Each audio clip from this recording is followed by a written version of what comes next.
Malien foli ani tanu amba kengere kanyesi faso jama kelengila bela jelema malien de manake jien yoro amba fo dante fole mina ka wulika joni chasel ni jani faso jom abala kanyesi jamana ima amba de la fe ambora selula ya rabbi alaka kanye baraji o hugumun kono ikado ngafo ambido anga kuna funu kono ka oladi o mala dire kono amalo dana ka fami wati mina fo bi mari armée yo wulika jo bado sabati kengere ma kanyesi jati wala tigala moma oro gum gono chef d'état-major de l'armée akoga be belajele la ko doniya ka beni ikadu ngafo krangera ma sanfé pangurum be wulga jomin sabati o gum kele ngono kedal marabolo kono kunu ye barabaw sigisinga no kera jumay marsigalo kele mo samba fla mo an woro ka farbu bado ga farbu mi nana kana wolo ikadu ngafo buma ci jakulu ma bisaba anin ko boyango munun koni unana kana seba soro ulukan kidal marabolo kono oro gum kono ya yira fo ni baraba minu nana kana ke ya yira fo kera sababu yu permettre wi femi metalike ba ma jagulu yu repérer moto la kera ngara ma kidal marabolo kono watikele na aya soro nunu mako folon fana ya nyini ka fo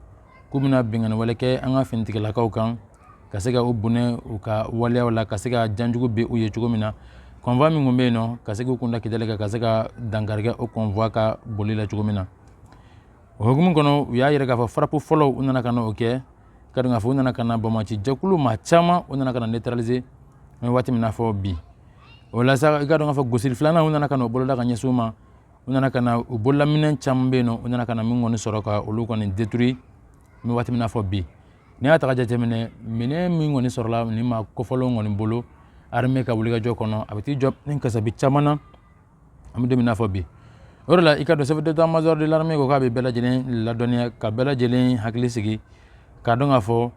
ko alsesan ko ni bingani wale munu nu biga nyini ka fo ko ba ka nyesi fintigela goma ko fintigela ko jolo no kolula su anin clé ka sega ni ma ko folo ko ga janjugo ka bali tuko mina an fana feranda balan bu bolo ka sego feranda bali ka o chen jona tuko mina boka daga u kalekani mama kon beno kibi ka nyini ka fo kibi dangar ke fasola ka sego bela jelinga o hagew ka o mine ola tuko mina mi domina fo bi ay kuna fon musoro nan toro kuna fon kele ngono amita nyara soro kabala ka o feno kabala agacha du bi duru boyangoy kirangira ma ikadu ngafo ma bi duru boyango famille boka daga ni ay taga jetemne ma do kon beno min naka na dugugolo kon feri kirangira ma uga du ka o feri ka nyasi ikadu ngafo uyerama o gum kele ngona yirana ka fo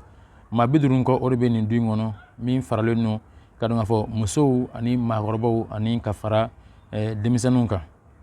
o gum kele ngona yirana ka fo ni ma ko fole anana kana du kon fere ka wuto du kono nana ga sababu mamunu be no ni du fere la uluma ulu kono yiraka fo ko mo ko sira ko yoroma ko ka wulika usigoro di uma mo ko siru ka du mo fe ko duci ka alabe ye tribunal folo ko ne ke tribunal ko na yiraka fo ni ma ko fole ngoni ko abisa ka yoro ko ni ko o soro chuko mina ka baro ko ni sigisinga o gumu ngono na manya ka fo nana kana nyine ka fo ko mamudu be duingo no ku ka wulika ba duingo no ka daka ale yoro san we ka dunga fo abna ka yoro fana jo ka ka yara halalai ay kle sabadi dudoma ka fo ko bu bolo ka wuli ka sigoro wera nyini ngaka do yano kle sabaka dafa moma bo o gumu kono anana kana fera bela jelen tikesa ka dunga fo kiru ko fe sebon dila maka fo ko yoro nyate ay fera bela jelen tike kanani ma ko fo longon no fe ku ka bo du kon nana o gum kele ngono u kon ma bo ngai ka do ay minon kon chama ayu che gu blakenma mimi talike dudu yere nu ka minon ayu bela jelen bo gu blakenma o watikele na kaseka fera tike fana kaseka so ngoni ka ci ina fa amogo bala chugo mina kaseka yore ngoni ci o gar sababu ka do nga fa biti jo ma bidurun ko boyangula munu ngon bora ko blambe daga ni watina nu kon mission nyinu yere la mi domina fo bi o gum kele ngono yo kle kam boka jamana nyamo wele ka yere ka fo ko jamana nyamo ka u kafle ulula kadaka baren kera chugo mina o gum ngono ami nyingal min kan ayela la ami wati mina fo bi duin fir la chugo di kanun ton duin ngono duden do fe min kera sababu ka do nga fo mamunu ye du jo man ko la kasega yela ma kono unana kana du fir ka o ma kelu nganto akono min barana na kana sigisinga duden do yere fe mi wati mina fo bi ay duin ngono firin kasega aga dema bela jelu nganto akono ami do mina fo bi ay kuna fo musoro o kuna fo kele ngono ikadu nga fo amita anyere soro jia kuna fo na kerangerama mimi talike kadu nga fo Sikke Maurice ikadu nga fo ale koni fatura ikadu nga fo na ale nyogolo bolay ami wati mina fo bi asi be san bishegi ani san woro boyango konna yana ga fa nyogola bolo nga sira ko ni ka bibina femi nusu goya ko o ben ko sobe boko daga ni ata jetem ni bani nana kana ke sinkan ka beni alamsa doyi mi talika marsikalo kletan ko to samba flam mo ani woro ko nana kerengere ma femi high scout fino o watikile na yirene ga fa ni ma ko fele hospitalisera kerengere na kata sudan ka fino na manya ga fa ko champion ko do karate kala am watimi na fo bi o watikile na yirene ga fa ni wilga jomo ngona sabati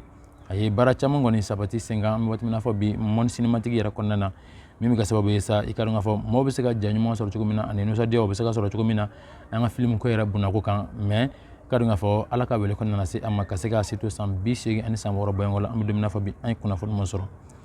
nan tora kuna fo non ko na sa ikadu nga fo fembe telege anga mali influences do kon be no e dubai ko fe no te ka kera ulla kadaka kuna fo non nana kana yala bololo sero sam fembe telege tiktok bololo sero kon sam fele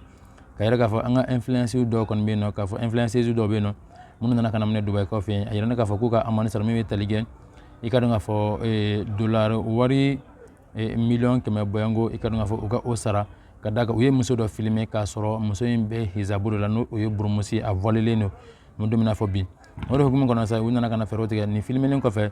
muso fana nana kana u attaquer ikadu nga fo kerengere ma arabi comme on appelle la Émirats Arabes Unis nana kanu ataka yeno o hukumu kile ngono ayirana ka fo ni wili ka jomun sabatira onana ke sababu isa ni ma ko folo ngoni ayirana ka fo munu senana kana ye ala ka filmi ka jaw kon bla bolo siro kon sanfe taka kon kera ula ami wati mina fo bi ka segu kon bla kiri tikalamo uluga boluga ami demina fo bi ay kuna fo mun soro ni ala sona ni bidanse ke anga bi kuna fo na ay munu soro ka di oma don kibar kuna fo ngono ngamalo dana ka fo ni jam kan akokor ma doneno kerengera ma mi talike garu fa mumuni